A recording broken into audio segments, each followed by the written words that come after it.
श्री परमात्मने नमः। गजाननं भूतगणादिसेवितं कपित्थजम्बोफलचारुभक्षणम् उमासुतं शोकविनाशकारकं नमामि विघ्नेश्वरपादपङ्कजम्। नमो दिव्यै महादेव्यै शिवायै सततं नमः। नमः प्रकृतिभद्रायै नियताः प्रणतास्मताम्। गुरुर्ब्रह्मा गुरुर्विष्णु गुरुर्देवो महेश्वरः गुरुः साक्षात् परब्रह्म तस्मै श्री गुरवे नमः। वसुदेवसुतं देवं कंसचारूरमर्दनं देवकी परमानन्दं कृष्णं वन्दे जगद्गुरुम्। ध्याये नित्यं महेशं रजतगिरिनिभं चारुचन्द्रावतंसं रत्नाकल्पोज्ज्वलाङ्गं परस्मृगवराभीतिहस्तं प्रसन्नम्। पद्मासीनं संस्थास्तुतं मम गणैर्व्याघ्रकृतिं वसानं विश्वाद्यं विश्ववन्द्यं निखिलभयहरं पञ्चवक्त्रनेत्रम्।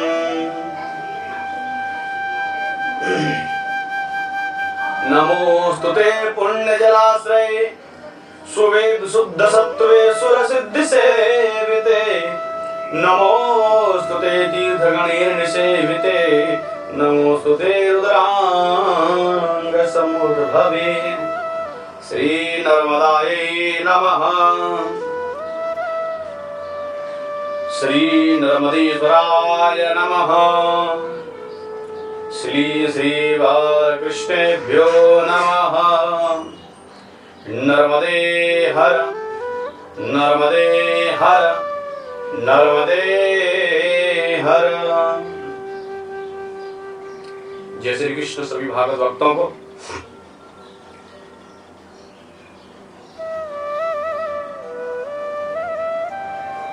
नर्मदा मैया की इस दिव्य कथा महोत्सव में आप सभी भागवत भक्तों का पुनः स्वागत है। भगवान नंदनंदन की कृपा से भगवान नंदनंदन को प्रणाम करते हुए, सभी परिक्रमावासियों को प्रणाम करते हुए, सभी साधुओं को संतों को प्रणाम करते हुए, सभी विप्रों को ब्राह्मणों को प्रणाम करते हुए आज पुनः नर्मदा मैया की कथा को हम आरंभ करेंगे। विगत कई दिन से आप लगातार मैया के चरित्रों को सुन रहे हैं। जैसा हम पे आता है, जितना हम पे आता है उतना सुनाने की कोशिश कर रहे हैं। और भगवान नंदनंदन की कथा करने वाला और नर्मदा की कथा करेगा तो कुछ तो गलत करेगा ही, तो वह भी हो रहा ही होगा थोड़ा बहुत, पर कोई बात नहीं है। आप सब लोग गलतियों पर ध्यान ना दें, जो अच्छा आपको मिले उसी पर ध्यान दें। गलती तो हर आदमी से होती है, हर मनुष्य से होती है। मनुष्य गलतियों का पुतला है, गलतियां कर करके मनुष्य सीखता है। ये मेरा पहला ही चांस है कि मैं नर्मदा मैया की कथा कह रहा हूँ। नर्मदा मैया के पुराण, नर्मदा मैया की चर्चा, दिव्य चरित्रों की चर्चा मैं पहली बार ही कर रहा हूँ। किंतु आप सभी लोग बड़े ही वंदनीय हैं और आप सभी श्रोतागण बड़े ही प्रखर हैं और हमारी छोटी मोटी गलतियों को ना देखते हुए मैया के दिव्य चरित्रों को बड़े ध्यान से सुनेंगे। पुनः आपसे मेरा निवेदन है कि आप सभी अपने इस भागवत पथ चैनल को सब्सक्राइब करें, लाइक करें, शेयर करें, क्योंकि आपका जो कमेंट चैनल में आता है, आप जो सब्सक्राइब करते हो, आप जो लाइक करते हो, आप जो व्यूज देते हो, वह सभी चीजें एक टॉनिक का काम करती हैं हमारे लिए। हमारा उत्साह वर्धन होता है, हमें लगता है कि लोग पसंद कर रहे हैं चीजों को, और जब आप पसंद करेंगे तो हमारा उत्साह और अधिक बढ़ेगा और बढ़ेगा। और टॉनिक की आवश्यकता तो इस दुनिया में सबको है, सबको टॉनिक चाहिए कुछ ना कुछ, इससे उत्साह स्फूर्ति बनी रहे। तो हमारे उत्साह को, हमारी स्फूर्ति को बनाए रखने के लिए आप कमेंट बॉक्स में जाकर के नर्मदे हर अवश्य लिखा करें, चैनल को लाइक किया करें, हर एक वीडियो को लाइक किया करें, और इसको अधिक से अधिक शेयर किया करें अपने सभी ग्रुप में, अपने सभी नंबरों पे, अपने फेसबुक पे, सभी जगह इसको शेयर किया करें। ऐसा आप भागवत भक्तों से मेरा पुनः निवेदन, पुनः आपको सूचित कर रहे हैं। भगवान की कृपा से बहुत जल्दी ही अक्टूबर के महीने में लगभग 11 या 12 अक्टूबर से श्री ब्रज 84 कोष की यात्रा भी प्रारंभ होने वाली है, जिसमें भी सभी को आना ही है, सम्मिलित होना है। श्रीमद् भागवतमयी ब्रज 84 कोष यात्रा होने वाली है, सप्त दिवसीय, उसमें सबको आना ही है। और इस चर्चा को अब ज्यादा आगे न बढ़ा करके पुनः मैं मैया के चरित्रों में आगे बढ़ूंगा। तो पिछले वीडियोस में हमने सुना, हम परिक्रमा करते करते बड़वानी नगर राजघाट पे आ गए। एक परिक्रमार्थी जब परिक्रमा करता है, धीरे धीरे चलता है और चलते चलते वह राजघाट घर पहुंच जाता है, जिसको हम बड़वानी नगर की कहते हैं। यह जो बड़वानी नगर है, इसके 3 नाम हैं। बोलचाल की भाषा में इसको बड़वानी नगर भी कहते हैं, एक भाषा में इसको राजघाट भी कहते हैं। यहाँ जो घाट है उसका नाम राजघाट है। इसको कुरकुरी तीर्थ भी कहा जाता है, कुरकुरी तीर्थ, और इसको रोहिणी तीर्थ भी कहा जाता है। ये 4 नाम है इसके। अब चारों नाम कैसे पड़े, मैं उस विस्तृत तरीके से आपको समझाता हूं। सबसे पहले राजघाट। यह जो नगर है वह तो राजाओं का, महाराजाओं का नगर है पुराने समय से, राजघाट। किंतु जो घाट है वो राजाओं का घाट नहीं है। ऐसा नहीं किसी राजा का घाट है इसलिए राजघाट नाम पड़ा। इस घाट का नाम राजघाट कैसे पड़ा? हमारे राष्ट्रपिता पूज्य श्री महात्मा गांधी जी की जब मृत्यु हुई तो उनका जो अस्थि विसर्जन, उनका जो रक्षा है, चिता की राख है, उसका विसर्जन देश की विभिन्न नदियों में किया गया, जैसा कि हिंदू शास्त्रों में, सनातन धर्म में मान्यता है। तो समस्त नदियों में उनका विसर्जन, अस्थियों का, उनकी रक्षा का किया गया। नर्मदा नदी में, यही बड़वानी नगर में, यह राजघाट पे ही उनकी नदियों, अस्थियों का विसर्जन किया गया। क्योंकि दिल्ली में महात्मा गांधी की समाधि है, महात्मा गांधी जी की समाधि को दिल्ली में राजघाट कहते हैं, इसीलिए इस घाट का नाम भी राजघाट पड़ेगा। ये सबसे आधुनिक नाम। दूसरा, बड़वानी नगर। बड़वानी नगर कैसे पड़ा? आज से करीब 400 या 500 साल पहले की बात है, 400-500 के बीच में हुआ, ऐसा नहीं पता। इस गांव में, इस नगर में एक बहुत ही तेजस्वी, तपस्वी संत, जैन संत पधारे। जैन संत पधारे। एक वट वृक्ष के नीचे, वट वृक्ष के छांव में बैठ करके उन्होंने दिव्य वाणी से उपदेश किया। यहां दिव्य वाणी का उपदेश, सत्संग किया।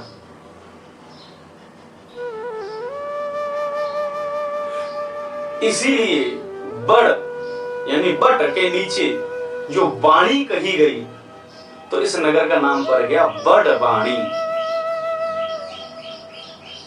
बट के नीचे वाणी कही गई, बटवाणी।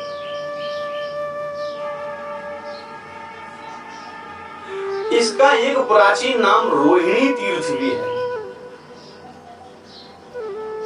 और मध्य प्रदेश शासन के जो कागजात हैं उनमें इस गांव का नाम है कुरकुरा। कुरकुरा गांव एक है, नाम चार है। कुरकुरा नाम कैसे पड़ा? कुरकुरी तीर्थ कुरकुरा। रोहिणी नाम कैसे पड़ा? इसकी बड़ी दिव्य कथा है। यहाँ पे एक समय, पुराने समय की बात है, एक केवट रहा करता था। केवट माने जो नाव चलाते हैं, नौका चलाने वाले नदी में इत्यादि में। केवट की एक बड़ी सुंदर कन्या थी। वह कन्या हमेशा नर्मदा मैया के किनारे ही पड़ी रहती थी। दिन में 4 घंटे, 6 घंटे, 10 घंटे नर्मदा मैया के घाट पर ही बैठे रहना। घाट पर बैठे बैठे भगवान भोलेनाथ का ध्यान करना, भगवान भोलेनाथ पर जल चढ़ाते रहना, बिल्वपत्र चढ़ाते रहना, पूजा करते रहना। यह उसका सहज स्वभाव था। सहज स्वभाव। हम सभी व्यक्तियों का एक ना एक सहज स्वभाव होता है। सहज स्वभाव किसे कहेंगे हम लोग? हम कैसे पहचाने का हमारा सहज स्वभाव क्या है? कैसे पहचानेंगे? हर व्यक्ति का एक सहज स्वभाव है, उसकी एक स्पेशलिटी है, एक पर्सनल गुण है उसका सहज स्वभाव।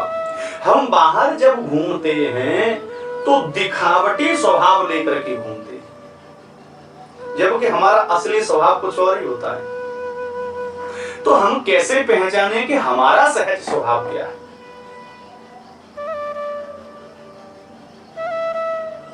हम असलियत में कैसे हैं और हमें कैसा बनना चाहिए, ये कैसे पहचाना जाए? अपना सहज स्वभाव। संत कहते हैं बड़ा सुंदर है, बड़ा ही सरल भी अपना सहज स्वभाव पहचानना। आप एकांत में जब बैठे हो,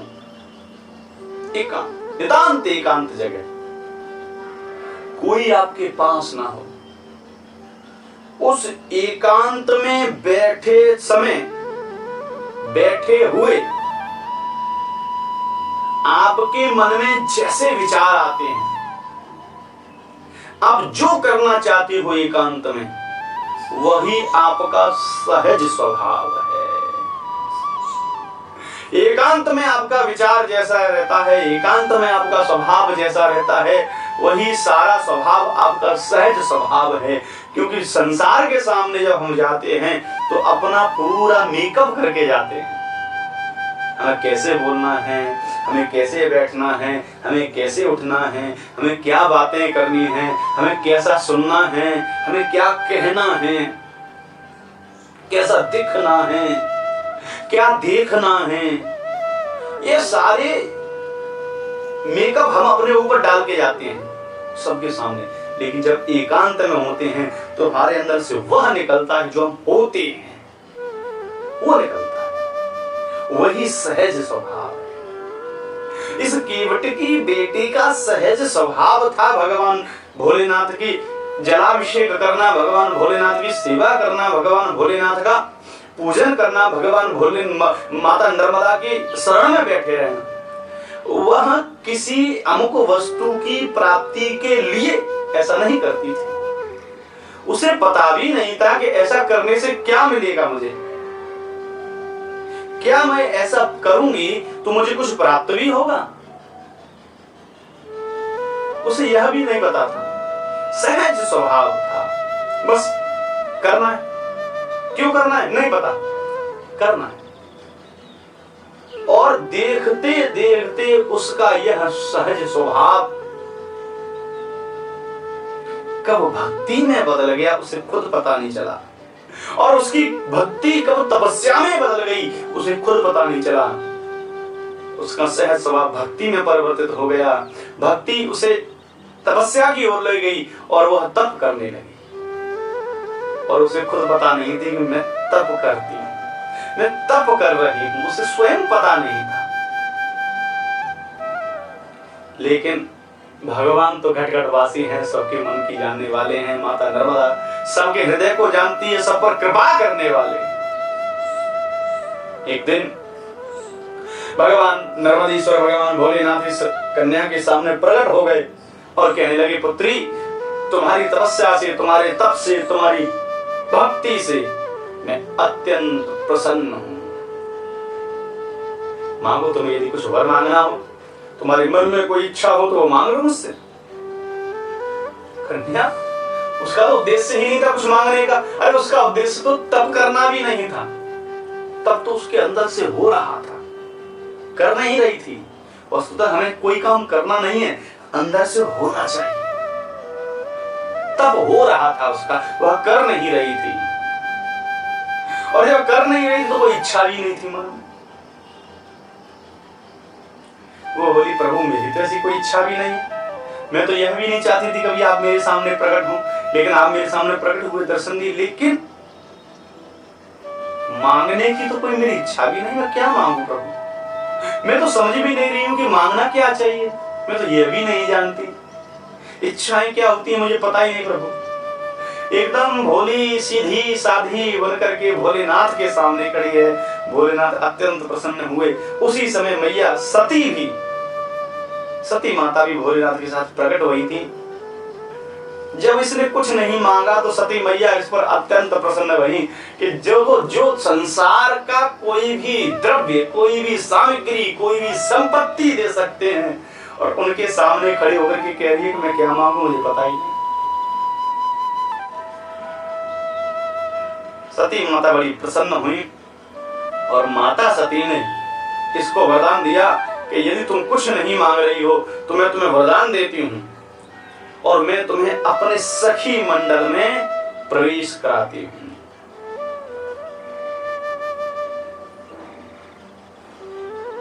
माता पार्वती की जो सखियां हैं, वो सखी मंडल में, माता सती की सखी मंडल में इस केवट कन्या को स्थान मिल गया और उस स्थान के कारण दिव्य माता सती की सेवा का, इसको दिव्य भोलेनाथ की सेवा को इसको सौभाग्य मिलने लगा। यही होता है, जो नहीं मांगते हैं उनको बहुत कुछ मिल जाता है और मांगने वाले तो बस देखते रह जाते हैं, देखते रहते हैं।